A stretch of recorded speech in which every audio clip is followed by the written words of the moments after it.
एक गांव में गोपी नाम का आदमी था। वो एक रेलवे स्टेशन पर काम किया करता था। सब कुछ सही चल रहा था। फिर एक दिन उसे काम से लौटने में देर हो जाती है। बाहर बारिश होने की वजह से उसे कोई रिक्शे वाला भी दिखाई नहीं मिलता। अरे ये क्या, आज तो कोई रिक्शा वाला भी नहीं है। अब क्या करूं? हाँ, एक काम करता हूँ, पटरी के किनारे किनारे चलता हूँ। फिर गोपी छाता लेकर पटरी पर चलने लगता है। वहां उसके अलावा कोई भी नहीं होता। वहां बहुत अंधेरा होता है।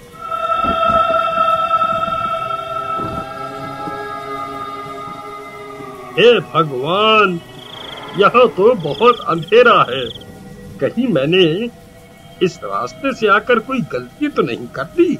तभी पीछे से कोई उसका नाम पुकारता है, गोपी गोपी। अरे मर गए रे, यहाँ तो कोई भी नहीं है। फिर पीछे से मेरा नाम कौन पुकार रहा है? क्या करूं? फिर गोपी पीछे मुड़कर देखता है तो वहाँ कोई भी नहीं होता।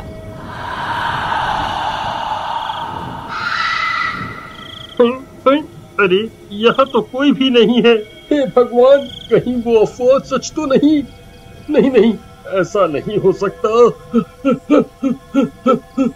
फिर वो भागना शुरू कर देता है और भागते भागते अपने घर पहुंच जाता है। अरे सीमा, जल्दी दरवाजा खोलो। सीमा सीमा, अरे जल्दी दरवाजा खोलो।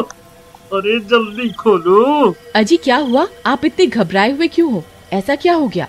अरे जल्दी अंदर चलो, आज तो मैं बाल बाल बच गया। बाहर बारिश होने की वजह से आज मुझे घर के लिए कोई रिक्शा नहीं मिला। इस वजह से मैं पटरियों के रास्ते से घर आने लगा। तभी किसी औरत ने मेरा नाम पुकारा। मैंने पीछे मुड़कर देखा, वहाँ कोई नहीं था। हे भगवान, आपने पीछे मुड़कर क्यों देखा? ये आपने क्या कर दिया? आपको पता नहीं था क्या?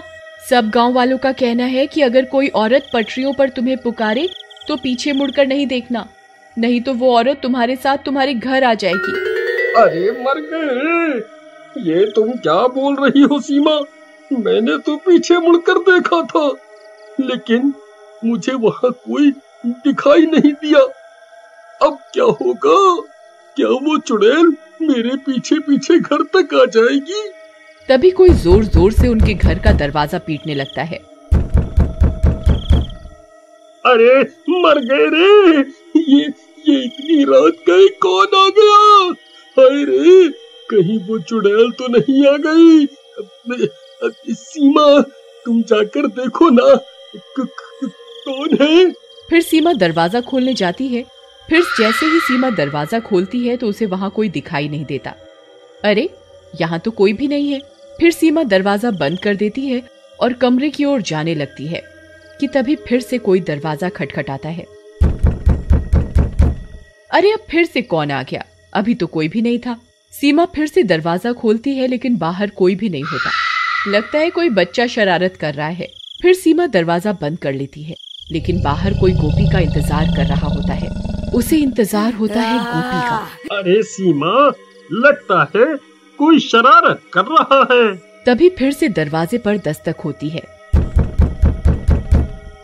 सीमा, इस बार मैं जाता हूँ, तुम यहीं रुको। अभी इन बच्चों को सबक सिखाता हूँ। फिर गोपी दरवाजा खोलने जाता है और जैसे ही दरवाजा खोलता है उसकी आंखें फटी की फटी रह जाती हैं। तभी गोपी की चीखने की आवाज आती है। अजी अजी क्या हुआ? आप ठीक तो है ना? फिर सीमा भागते हुए दरवाजे पर जाती है, लेकिन गोपी का कोई नामो निशान नहीं होता। हे भगवान, ये कहाँ चले गए? तभी एक गांव वाला सीमा के घर के पास भागता हुआ आता है। अरे सीमा बहन, अनर्थ हो गया। तुम्हारे घर एक औरत सफेद साड़ी में आई और गोपी भाई को घसीटते हुए अपने साथ पटरियों की तरफ ले गई। लेकिन ये कैसे हो सकता है? भला एक औरत इन्हें कैसे घसीट सकती है? अरे बहना, वह कोई आम औरत नहीं थी, उसके पैर उल्टे थे।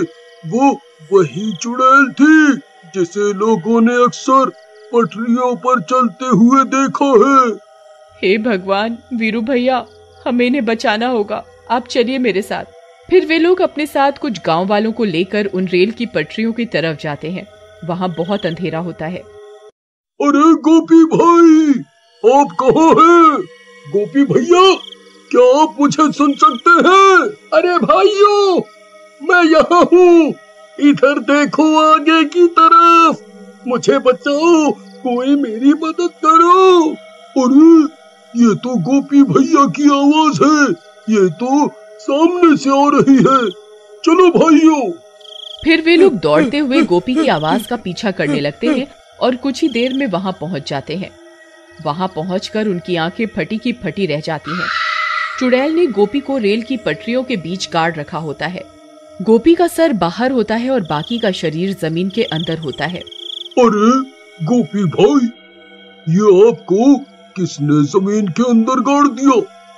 अरे भाई, मेरी मदद करो, उस चुड़ैल ने मेरी ये हालत कर दी है, वो यहीं आसपास ही है, जल्दी से मुझे बाहर निकालो, कहीं कोई ट्रेन आ गई तो मैं नहीं बचूंगा।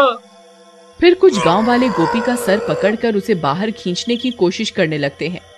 आई मम्मी, आई, अरे नास मिटो, ये क्या कर रहे हो? मेरी गर्दन धड़ से अलग करना चाहते हो क्या? आई आई। तभी डरावनी डरावनी आवाजें आने लगती हैं। अरे भाइयों, जल्दी मुझे यहाँ से निकालो, मैं उस चुड़ैल को महसूस कर सकता हूँ, वो यहीं कहीं है, जल्दी करो। तभी वो चुड़ैल वहाँ पहुँच जाती है। चुड़ैल को अपने सामने देखकर सबकी हालत खराब हो जाती है। अरे मर गए रे, ये तो वही पटरियों पर घूमने वाली चुड़ैल है, अब क्या करें? भाइयों, मैं तो कहता हूँ जल्दी से यहाँ से निकल लेते हैं, नहीं तो ये किसी को जिंदा नहीं छोड़ेगी। अरे कमबख्त, मुझे यहाँ अकेला छोड़कर जाने की बात कर रहा है, मेरा क्या होगा? नहीं नहीं, मैं इन्हें अकेला छोड़कर कहीं नहीं जाऊंगी। तभी उन्हें ट्रेन की सायरन की आवाज आती है। आई मम्मी, ये तो ट्रेन की आवाज है भाई, अरे मर गया रे, अब मैं नहीं बचूंगा। अरे अरे गाँव वालों, जल्दी मुझे यहाँ से निकालो।